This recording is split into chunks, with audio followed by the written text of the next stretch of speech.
Most people don't deliberately set out to undermine their own lives, but it can happen through a series of tiny steps that often go unnoticed.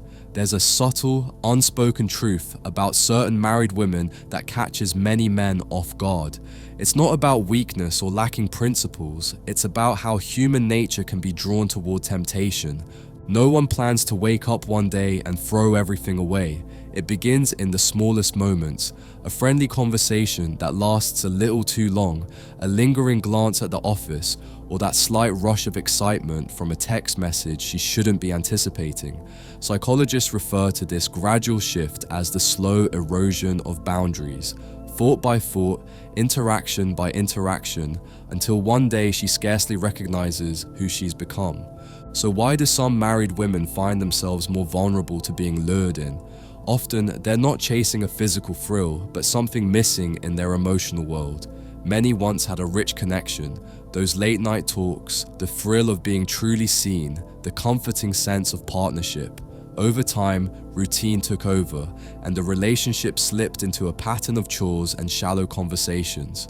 Feeling invisible can be crushing, and a sudden spark from someone who pays close attention can feel like fresh air after years of suffocation.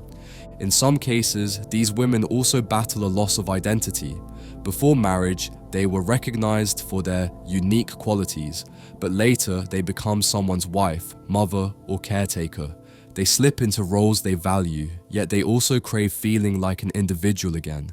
A simple compliment or a heartfelt conversation from another person can unexpectedly awaken a part of themselves they believed was gone.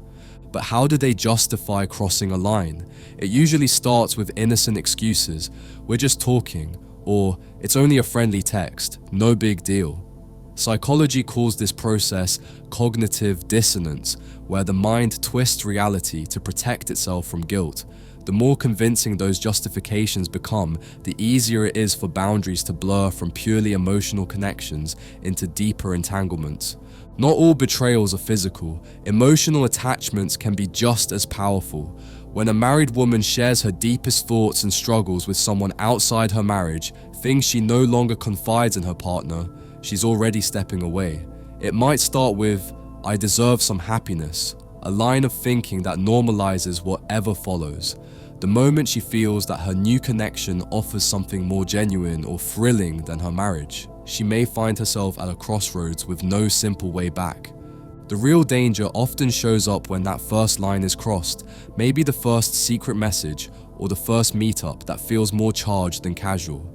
Each time it happens, the next becomes easier because new habits form and old inhibitions weaken. Before long, deception becomes familiar and the tangled web of lies replaces what used to be honest devotion. Though she might tell herself she can stop anytime, the emotional pull is strong, and walking away from that excitement can feel nearly impossible. In the end, many of these women aren't trying to undermine their marriage or hurt anyone. They're searching for something they've lost, a spark, a sense of self, or the feeling of being cherished. Once they believe they can't find that at home, they convince themselves that stepping outside the boundaries is somehow justified. By the time the full impact becomes clear, the damage is often done, either through discovery or the slow drifting apart from the life they once knew. Understanding these hidden forces provides a certain level of awareness. It means recognizing the subtle clues and the quiet shifts in behavior before they turn into something irreversible. Knowledge is power.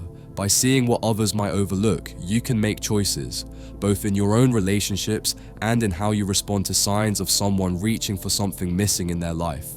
Keep in mind, it's not about demonizing anyone, but about grasping the depth of human nature and the complexity of why people sometimes make the choices they do.